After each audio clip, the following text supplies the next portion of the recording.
Right. Welcome back to M&T. I zoomed out all the way this time to show the whole world map, or at least most of it. Yeah, so in the previous campaigns, I've always started as a relatively small country. I mean, you can barely see Ashikaga here, it's that Hosokawa here, it's that little green blob here. Here's Muscovy, there's Bohemia, there's Congo. So for once, how about we start as something big? Of course, it wouldn't be a challenge if we started someplace where being big was definitely an advantage, so let's go to someplace where development isn't that great. How about Moghulistan? This random horde in the middle of a bunch of hordes. Yeah. I have not actually played as the steppe horde before, so this is going to be rather interesting. However, there is a bunch of China to the east that I can loot, so it should be not that bad. There's also India to the south, but India isn't quite as rich as China. They're still pretty rich.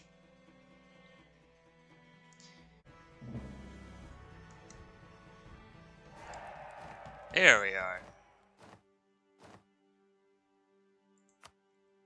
Alright, so I do use tribal unity.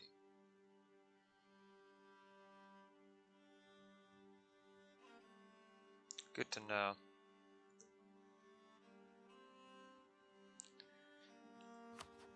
Right, Transoxiana is a rival. What else is new? Of course, we'll also have to do some of the other things. Oh. Okay. Turn off most of these.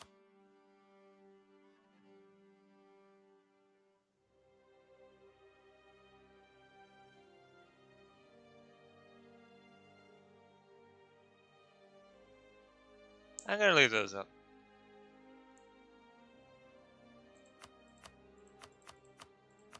I'll deal with that eventually. Just want the initialization to finish. Right. I already have maximum centralization. Okay. Probably only need to wait for a moment for it to decay, but it's not decaying at the moment.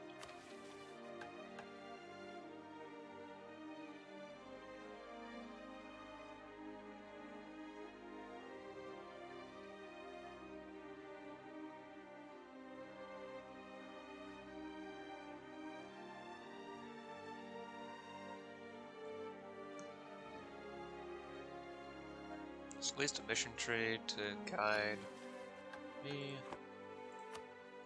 Let's get my usual setup for the stability cost reduction. Craven. Oh well, at least he has good stats.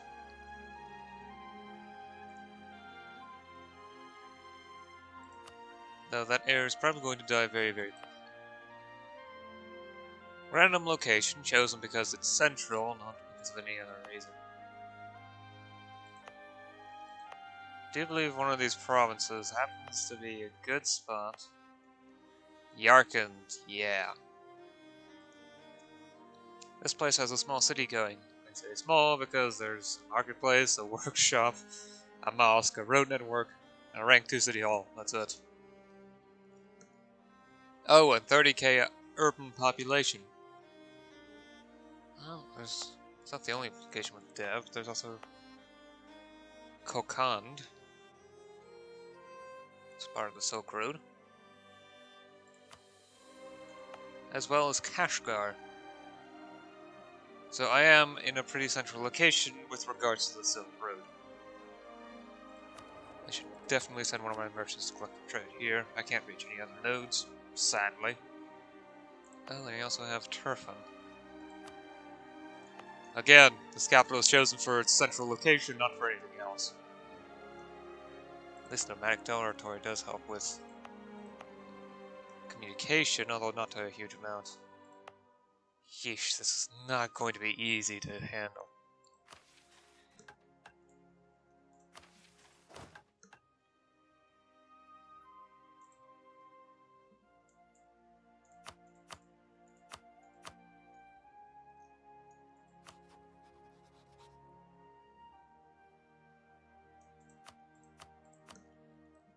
Let's find out here.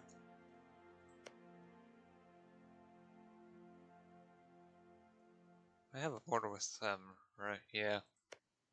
Although it's kind of technical about it being a border. Yay, wasteland roots. Right, so I'm bordered to Qin, Yuan, Zunga, military commission of Yuan, 100% liberty desire. I don't know why.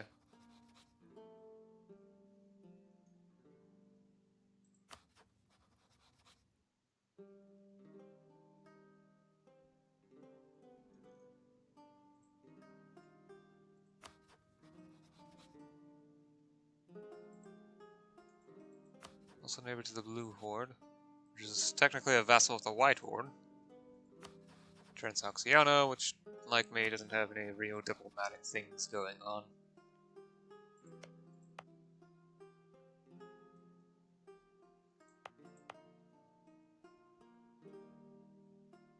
Jeez. Kashgar. It's a wasteland route because it doesn't look like one, it looks like they're actually adjacent. Oh well.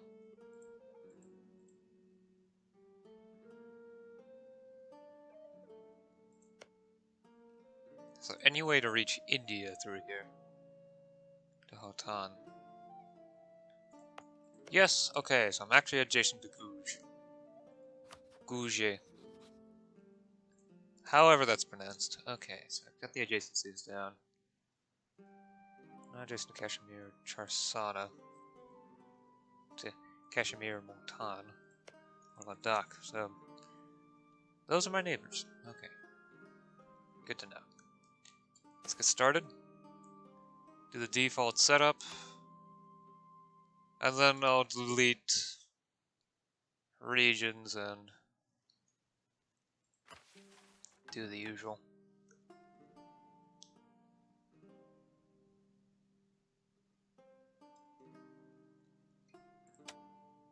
Show the utility decisions. Extra tags. Automatic construction, coring info.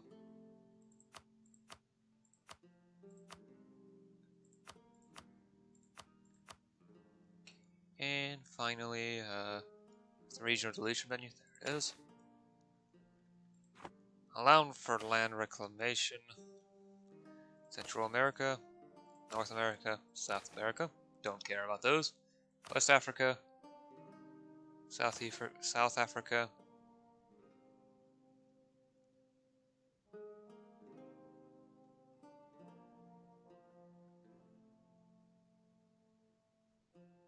Australia and Oceania.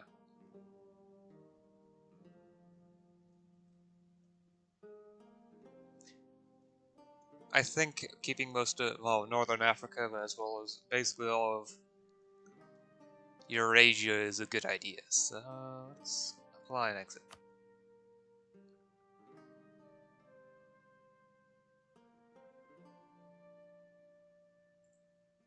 Okay.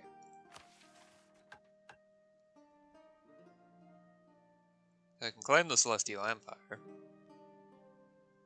I can re-establish the empire of Genghis Khan. Provinces you own or subject in the Altaic Throneland, Central Asia, Uzbek, Kazakh, Steppes, and Crimea regions are, well, is at least 65.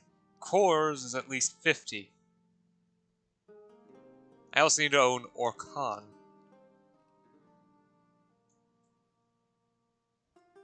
Wherever that is. Probably not getting anytime soon. I can check the reasons.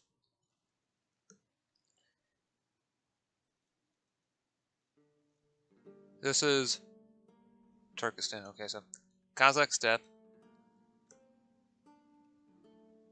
Or Mongolia. Let me check again. What I called Central Asia, Uzbek, Kazakh steppes, and Crimea regions.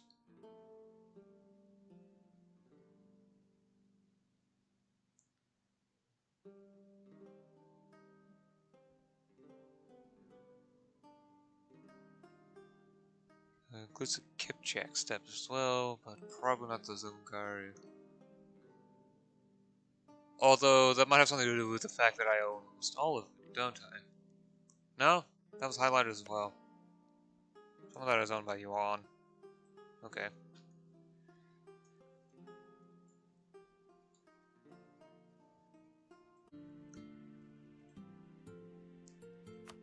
I also need to be careful with cultures. I am primarily Mongol. However, there's also Chagatai, Gizagiz, more Chagatai, as well as Old Uyghur, and to a much lesser degree Tartar. I say much lesser degree because I only have one province of that culture.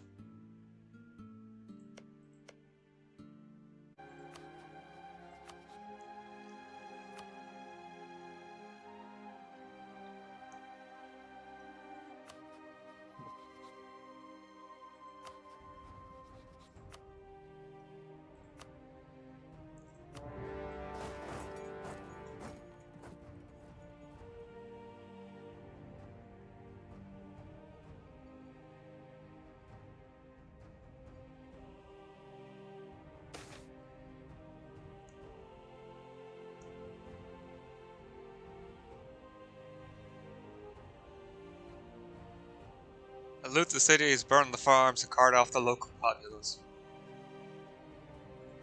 Loot as much as possible.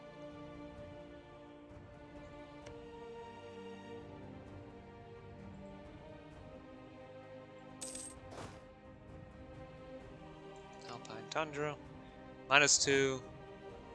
Potential crossing penalty. Not really the case, but I probably should swap to my actual ruler for some extra shock pips for my rule. And of course, we're in an area where that doesn't help.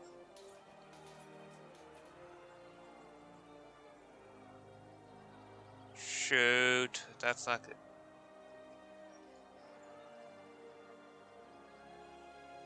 Right, I also get a shock penalty when I'm fighting in rough terrain. Forgot that was a thing. Okay, let's retreat.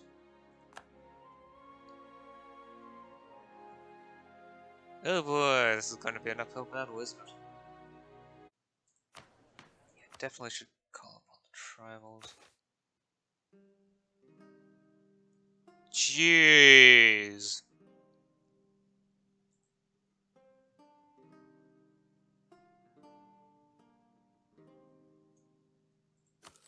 Partial military support, please.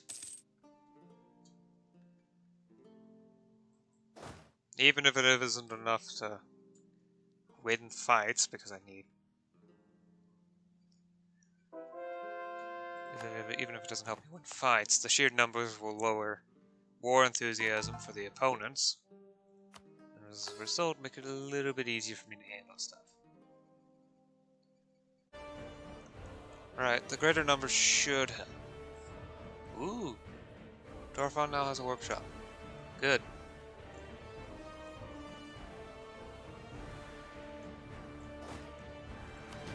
Thanks to the efforts of the burghers, almost certainly. Now, do you remember what exactly Dorfan is?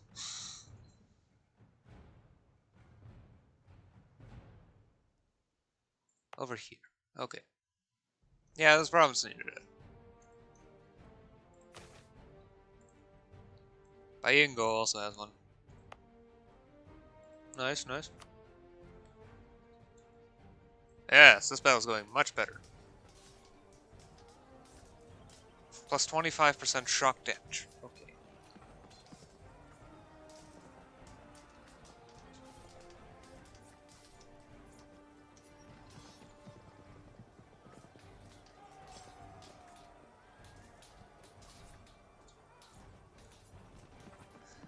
Dealing way more damage to them. So that's good. Come on, keep moving. I hope they end up locking their movement.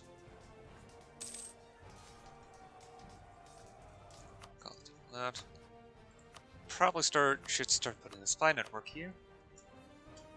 Okay, we won the battle this time. Sad, they stopped moving. Let's de-siege the province. There's not many people here, so it should go faster than otherwise. Finally get the centralized estate. I'm not gonna grab this idea, I'd much rather... ooh. I don't really need an advisor. Charges of apostasy. A group of Muslims in our country have begun to draw hostile attention to themselves. Their unusual practices and beliefs are leading some ulema to declare them apostates. That means that their lives, property, and very souls will forfeit. At least in theory. Sunni Islam was so widespread in part because it tolerated a wide diversity of opinion and beliefs. There were limits to this, though. When a belief was too radical, such as Shia Islam or the Druze, it could be considered mulhid, deviant. Even then, it might be tolerated as long as they do not engage in seditious activities. Due to the decentralized nature of Sunni Islam, it was also possible to find a ulema who would argue that they were sinners rather than apostates. Especially for high-ranking officials, charges of apostasy can still be ignored.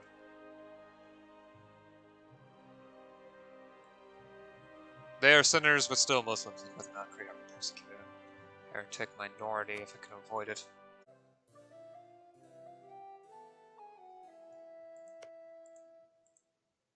Tribal loyalties shift. In a society where blood ties take precedent over legal duty, loyalty to the leader can change directions like the wind. For this reason, loyalty of the tribes will depend very much on your leader's diplomatic skill and finesse.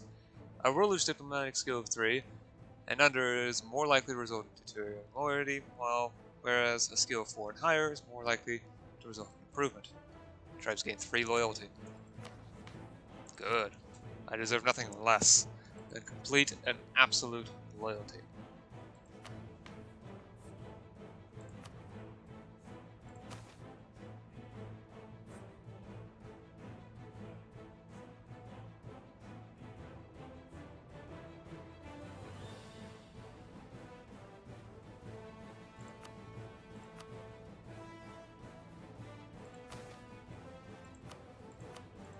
What are their privileges?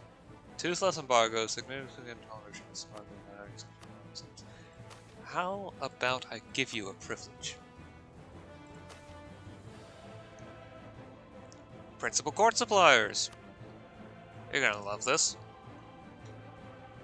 And I'm gonna love it too because it's gonna help improve my economy.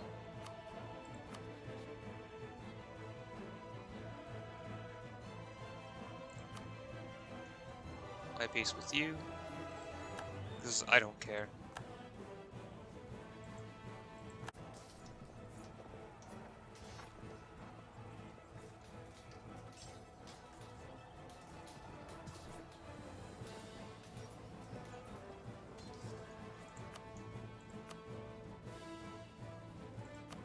Maybe. Oh, I can turn them into a tributary now.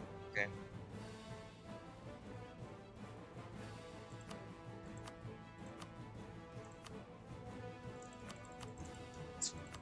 End the war before anything else can happen.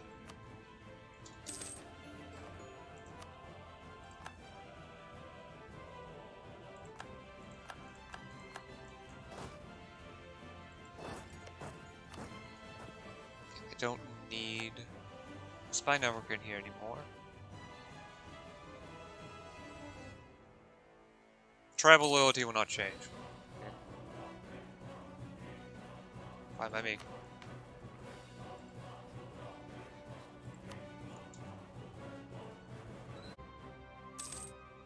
Alright, let's stop here for the time being.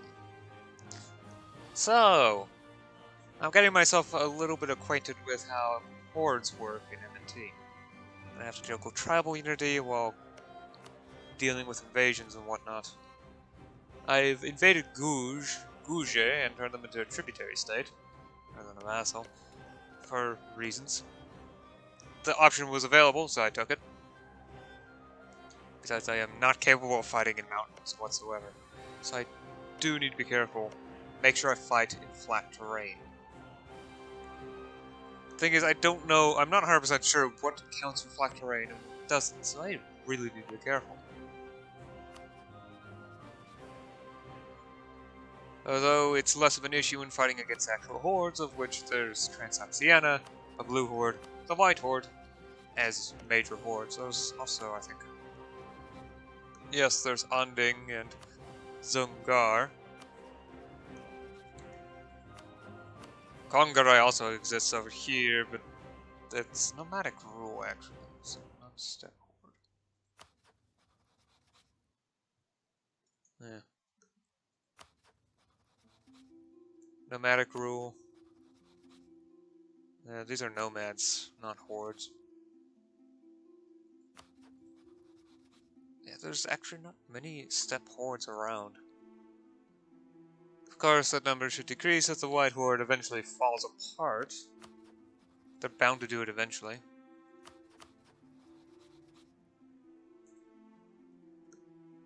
And possibly the blue horde too. Anyway, I've been rambling on for a bit. So, I'll see you again next time,